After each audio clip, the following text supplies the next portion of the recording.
Hey guys, welcome to Worlds Collide. I'm And Matt, I'm Tony. and this is our DC movie news for the week of May the 13th, 2016. This is Tony's favorite part of the week, and Oh shit. you are not dabbing on it.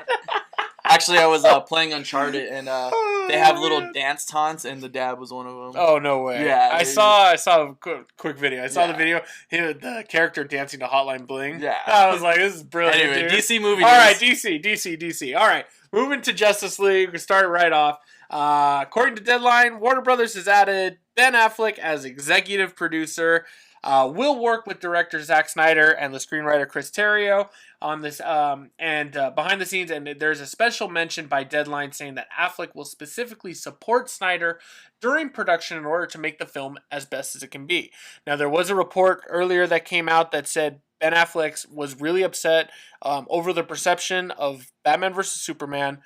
Tony, your thoughts on Ben Affleck joining as executive producer, or actually being named as executive producer? I don't want people to take this the wrong way. Personally, it's very exciting. I love Ben Affleck in every aspect.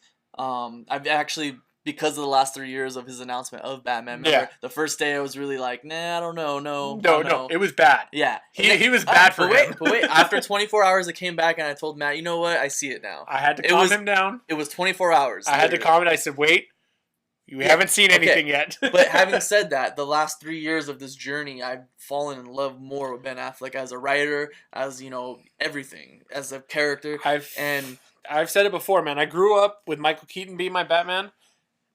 Ben Affleck is my Batman. Ben Affleck is my Batman. He is my Batman. Now, that I'm excited for this because I know Ben Affleck can turn around movies and make them like some really good movies, But that's not to say that I don't like what Zack Snyder has done. I love everything he's done. I love most of his movies. The hate that Zack gets I feel really bad for the guy because he has talent, and I love everything that he's put out so far. But as far as Ben being able to support him, I just think it would just call for a better movie, just having both them team up. Now, I do feel bad still because now it's kind of like WB shitting on Zack Snyder. That's how I feel, man. I feel bad, but it's like, at the same time, I personally love Zack Snyder. I personally love Ben Affleck. Them working together, cool. But it's like, the way people are making the sound is like, oh yeah, Zack Snyder's shit. No, he's not. Like, I don't think he's shit in any way. I've always enjoyed his visual style of storytelling. I mean, like, literally, I've never seen movies like his, and that's why one of the reasons I've fallen in love with Zack Snyder, even back with Dawn of the Dead. Yeah, I didn't even know Dawn of the Dead was his. I mean, like, that alone, and that wasn't the epic, 300 or I think when Watchmen 300 was released was when I first knew Zack Snyder's name, because when 300 came out, that was the first movie that I ever seen that had that spectacle that no other movies could capture. Yeah. No other movies could capture the 300. And people's complain about, oh, there was too much slow motion. Are you fucking kidding me? 300 was fucking awesome. It was badass. This is fucking Sparta. Come on. These people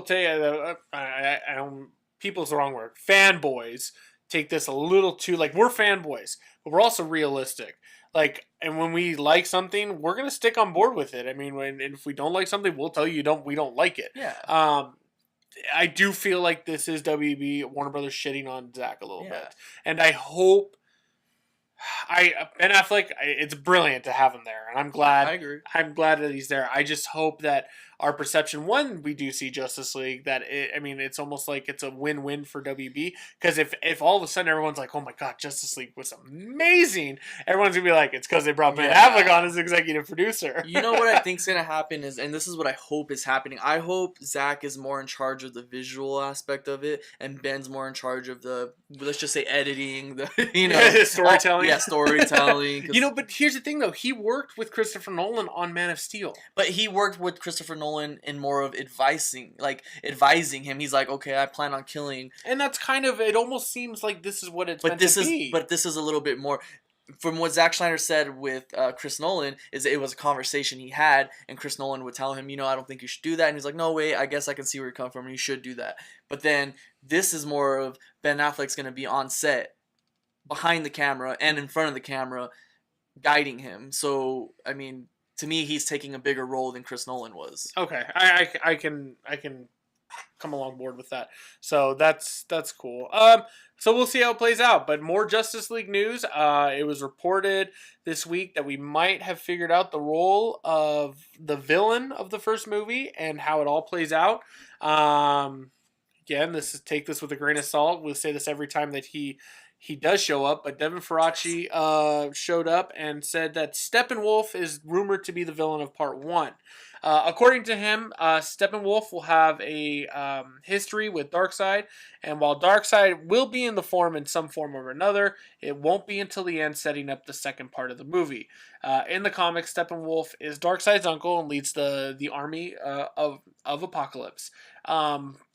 When you look at the comic appearances to what we saw in the deleted scene, they do look similar, but not really the same. So I think they're going to go more similar alien in terms of the horns. Yeah, I think that's really probably it. I think they're playing more of that alien aspect of it. Yep, He's not human. That's fine. So Steppenwolf for Part 1 as a villain. How you feel about that? I'm okay. I was still excited when I heard that first rumor of the Atlanteans being the villain. I was so on board with the Atlanteans. I was totally on board. This being Steppenwolf, I don't really mind it because that prevents them from throwing out their biggest baddie right off the bat. And and then there was a second rumor that came out that said Darkseid's presence in the film will be partly that of a flashback that says that 30,000 years ago, the Amazonians, the Atlanteans, and man had to team up to defeat him.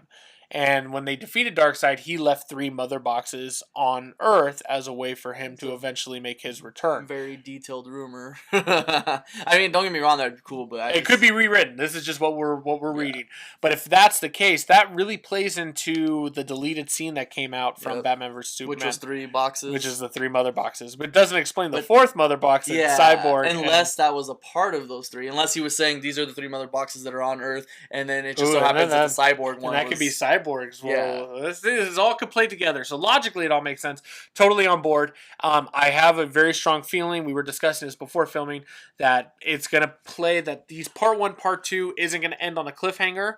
It's going to be a separate movie, kind of how Infinity War will be, and that Justice League Part 1 will have, I think, a renamed title. It'll be Justice League something. Yeah. And then, Justice League Part 2 will be a renamed title. But as they stand as separate movies, they will be kind of a whole story as well. So I think that's the way it'll play up. So I'm on board. Totally on board. Make it happen. Wonder Woman. Principal photography is officially wrapped. Gal Gadot went to Twitter this week, announced that they are done. Went straight from Wonder Woman set straight to Justice League set. And Patty Jenkins, also the director, was saying how much she loved the cast and crew and what a journey it's been, and she can't wait to tell Wonder Woman's story. My favorite thing about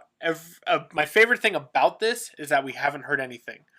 Nobody knows anything. Nobody knows anything, and I think everything went well. We saw the quick behind the scenes on that Jeff Johns DC special months back. I have a feeling this is going to be huge. Yeah, nobody knows the villain. I think this is going to be huge. I'm so excited. We'll see. This, I mean, it's going to be something epic. I'm definitely looking forward to it. I'm definitely going to watch it opening night. Yeah. Duh. Last little bit of DC movie news, and this is a little different. Booster Gold. This has been talked about for a long time. There have always been Easter eggs showing up in the movies. Yeah, always kind of showing the character. But this week it was confirmed that X-Men First Class and Power Rangers writer Zach Stent, who actually did the Kevin Smith episode of The Flash, we talk about, is reportedly working on the Booster Gold script. And then we come to find out that Greg Berlanti, who is the super producer of the Arrow universe on TV, is going to direct the film. My question to you is this, and this is kind of interesting, is this going to be a DC TV related universe film? Like, it'll be on the big screen, don't get me wrong, but do you think it'll be within the Arrowverse, or do you think this is going to be in the extended universe or something on its own? I feel like if it's in the extended verse, I have nothing against Booster Gold, and I'm a huge DC fanboy. It is too soon to be throwing these not one-time heroes, but like kind of like a one-shot. Yeah, but nobody really knows Booster Gold and Blue Beetle, and it's like I know that's like how Guardians of the Galaxy was, but it's like I feel like right now is not the time to throw this random ass movie out there. Like, stick to what you got. If it's within the DC extended universe, if it's within the TV show, I feel like that's gonna cause some confusion. Because the TV shows, like, they're going to be like, oh, well, if this DC movie's a part of the TV show, then that means these are, but that's not the way it's going to be. Yeah, I'm very curious to see this. I'm not against a booster, I'm not against this movie. We'll be in line. We'll be the Yeah. first in line to see it. Don't I'm get me just wrong. against it right now. Like, let's just play out the Justice League, introduce your characters. When the DC extended universe gets so popular and gets such a big fan base, I feel like then would be the time to throw out this random ass movie. Otherwise, it's gonna be one of those movies that comes out and nobody's gonna know what it is. It's Yeah. not gonna make the money it needs, and then DC's gonna fail. Yeah. So Well, we'll see. Greg Berlanti to direct this. Yeah. All right, man. As long as it doesn't, affect the shows, because we still like your shows. So. Yeah. All right.